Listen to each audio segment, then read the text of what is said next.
बिस्मिल्लाहिर्रहमानिर्रहीम। हज़रात, आज मारिफ़ उल-हदीस की 3 अहादीस का मुताला करेंगे। एक हदीस है मारिफ़ उल-हदीस की 488, 489 और 490,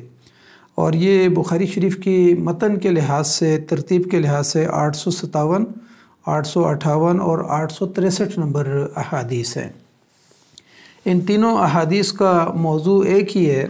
कि वज़ू सबियाने, कि बच्चों का जो है ना वज़ू करना और उनका गुस्ल करना, उनका वाजिब गुस्ल करना, और फिर इसी तरीके से नमाज के अंदर शामिल होना और ईदैन के अंदर शामिल होना और नमाज जनाजा के अंदर शामिल होना। इस मौजू के ऊपर यानी बच्चों के शामिल होने के मुतालिक है कि आया बच्चे कब वज़ू करें, और फिर इसी तरह गुस्ल करने के मुतालिक है। तो ये 3 अहादीस इस एक मौजू के साथ ताल्लुक़ रखती हैं। अन इब्न अब्बास रज़ियल्लाहु अन्हुमा अन्न नबी सल्लल्लाहु अलैहि वसल्लम मर्र अला कब्र मंबूज़िन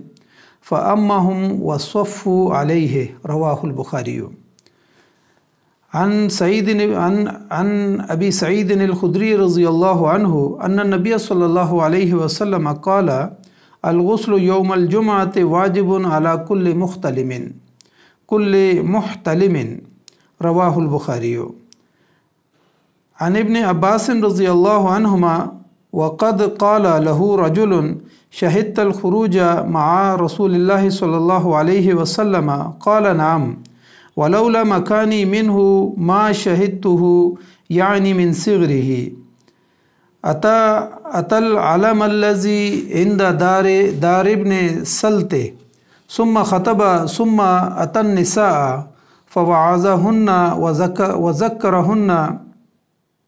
व अमरहुन्ना अन यतसद्दक़ना फ़जअलत इम्रअतु तहवी बियदिहा इला हल्किहा तुल्की फ़ी सौबि बिलालिन सुम्मा अता हुआ व बिलालुल बैत, रवाहुल बुखारी। हज़रत इब्न अब्बास रज़ियल्लाहु तआला अन्हु से रवायत है कि नबी सल्लल्लाहु अलैहि वसल्लम एक बच्चे की कब्र से गुज़रे जो सबसे इलादा थी। तो वहाँ आप सल्लल्लाहु अलैहि वसल्लम ने नमाज जनाजा के लिए इमामत फरमाई और लोग आपके पीछे सफ़ बनाकर खड़े हो गए। इसी तरह दूसरी हदीस में हज़रत अबू सईद खुदरी रज़ियल्लाहु तआला अन्हु से रवायत है कि नबी सल्लल्लाहु अलैहि वसल्लम ने फरमाया कि जुमे के दिन हर नौजवान पर गुस्ल वाजिब है। तीसरी हदीस में हज़रत इब्न अब्बास रज़ियल्लाहु तआला अन्हु से रवायत है कि एक आदमी ने दरियाफ़्त किया कि आया आप रसूलुल्लाह सल्लल्लाहु अलैहि वसल्लम के हमरा ईदगाह गए थे? तो उन्होंने कहा कि जी हाँ, अगर मेरी क़राबत आप सल्लल्लाहु अलैहि वसल्लम के साथ ना होती तो शायद मैं कमसनी में ना जा सकता। आप सल्लल्लाहु अलैहि वसल्लम, वो फरमाते हैं कि आप सल्लल्लाहु अलैहि वसल्लम पहले उस निशान के पास आए जो कसीर बिन सल्त के घर के पास जो है वो मकान के पास थे, और वहाँ पर आप सल्लल्लाहु अलैहि वसल्लम ने मर्दों को खुतबा दिया, और फिर आप सल्लल्लाहु अलैहि वसल्लम औरतों की तरफ तशरीफ़ ले गए और आप सल्लल्लाहु अलैहि वसल्लम ने उनको वाज़ किया, नसीहत की और उन्हें हुक्म दिया कि सदका किया करें और खैरात किया करें। ये एक तवील हदीस है, दूसरी ये उसका कुछ हिस्सा है। तो कहा कि आप सल्लल्लाहु अलैहि वसल्लम ने उनको ये कहा कि आप सदका और खैरात किया करें। तो इस पर एक औरत ने अपनी अंगूठी की तरफ अपना हाथ बढ़ाया और उन्होंने निकाल के वो हज़रत बिलाल रज़ियल्लाहु तआला अन्हु की चादर में डाल दी, और फिर उसके बाद आप सल्लल्लाहु अलैहि वसल्लम और हज़रत बिलाल रज़ियल्लाहु तआला अन्हु लौट कर वहाँ से वापस अपने घर की तरफ आ गए। इन तीनों अहादीस में, और इमाम बुखारी रहमतुल्लाह अलैह ने जो इसके ऊपर उन्वान कायम किया है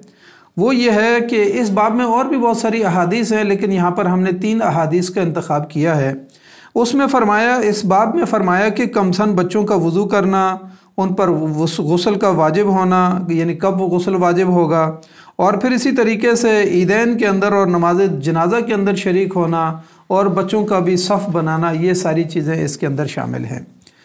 इमाम बुखारी रहमतुल्लाह अलैह ने यहाँ पर 4 बुनियादी उमूर की तरफ तवज्जो दिलाई है। एक ये कि बच्चों का वज़ू करना, यानी कभी भी अगर वो मस्जिद में जाते हैं नमाज के लिए तो आप उनको ये आदत डालें कि वो वज़ू करें और उसके बाद नमाज की तरफ जाएं।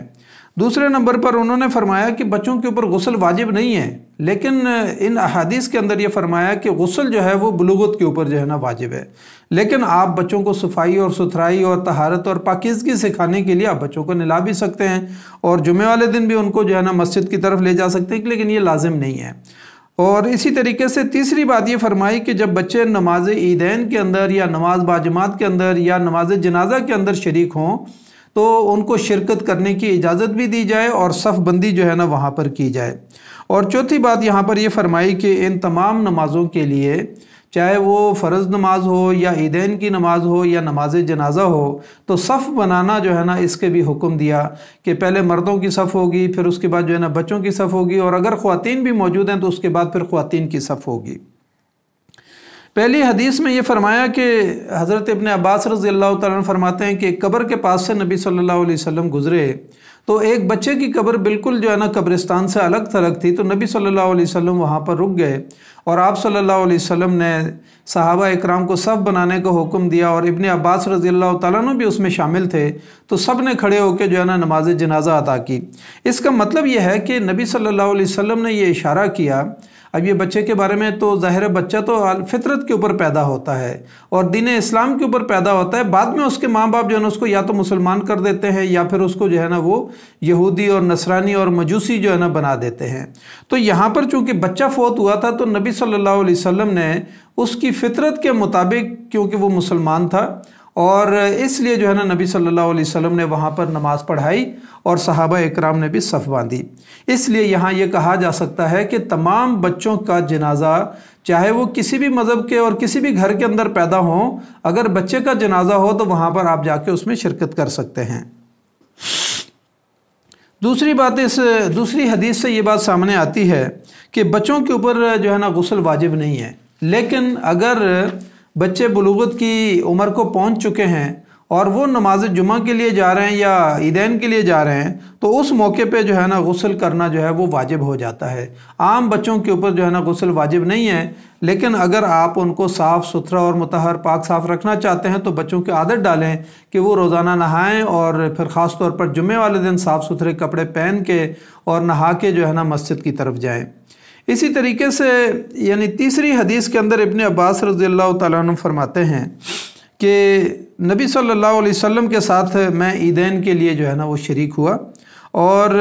उसमें फिर इसी तरीके से एक और हदीस में इब्न अब्बास रज़ियल्लाहु तआला अन्हु नबी सल्लल्लाहु अलैहि वसल्लम के साथ अपनी नमाज का भी तस्करा करते हैं कि नबी सल्लल्लाहु अलैहि वसल्लम मिना के अंदर जो है ना नमाज पढ़ा रहे थे, आगे सुतरा गाड़ा हुआ था और नबी सल्लल्लाहु अलैहि वसल्लम के पीछे सहाबा इकराम जो है ना नमाज पढ़ रहे थे, तो मैं अपनी गदी के ऊपर सवार था और मैं इमाम के आगे से यानी नबी सल्लल्लाहु अलैहि वसल्लम के आगे से सफ़ के आगे से जो है ना मैंने अपनी गदी गुजारी और उसको जो है ना वहाँ पर छोड़ दिया, वो चरने लग गई और मैं सफ़ के अंदर जो है ना शामिल हो गया और मैंने नबी सल्लल्लाहु अलैहि वसल्लम के साथ नमाज़ पढ़ी। नमाज़ पढ़ने के बाद किसी ने मुझे मुलामत नहीं किया। इसलिए जो है ना यहाँ से दो बातें सामने हो गई कि एक तो बच्चे अगर नमाज के अंदर शामिल हों तो उनको मुलामत नहीं किया जाएगा, बच्चे अगर सफ़ के आगे से गुजर जाएं उनको मुलामत नहीं किया जाएगा, और दूसरी बात यह है कि आगे सुतरा गाड़ा हुआ था तो इमाम का सुतरा जो है वो मुक्तदियों का सुतरा भी हो जाता है। इसी तरीके से इस तीसरी हदीस में ये बात भी फरमाई कि इब्न अब्बास रज़ियल्लाहु तआला अन्हु ख़ुद नबी सल्लल्लाहु अलैहि वसल्लम के साथ ईदैन में भी शरीक हुए हैं और ईदैन की नमाज में उन्होंने कहा कि पहले नबी सल्लल्लाहु अलैहि वसल्लम ने मर्दों को खुतबा दिया और दारे कसीर बिन सिल्त जो है उनके घर के पास नबी सल्लल्लाहु अलैहि वसल्लम ने ईदैन की नमाज़ पढ़ाई ईदगाह के अंदर, और फिर उसके बाद नबी सल्लल्लाहु अलैहि वसल्लम ख़वातीन की तरफ गए और उनके मजमे के अंदर आप सल्लल्लाहु अलैहि वसल्लम ने खिताब फरमाया और ख़वातीन को वाज़ो नसीहत किया और फिर साथ फरमाया कि ख़वातीन जो है वो कसरत के साथ सदका किया करें। ये तवील हदीस है जिसमें नबी सल्लल्लाहु अलैहि वसल्लम ने फरमाया कि मैंने बहुत सारी औरतों को जो है ना जहन्नम की आग के अंदर देखा कि वो अपने शोहर की नाफरमानी करती हैं, नाकिसुल अक्ल हैं, नाकिसुल दीन है। तो यहाँ पर जो है ना यहाँ सिर्फ इतना फरमाया कि नबी सल्लल्लाहु अलैहि वसल्लम ने इसलिए उनको कहा कि सदका ज़्यादा किया करें और खैरात किया करें। और फिर एक सहाबियात में से एक ने अपनी अंगूठी जो है ना या बाज़ ने बालियाँ उतार के जो है ना हज़रत बिलाल रज़ियल्लाहु तआला अन्हु को दी और वो अपने कपड़े के अंदर समेट के आए। इस हदीस से जो बुनियादी चीज़ जो समझ में आती है वो ये है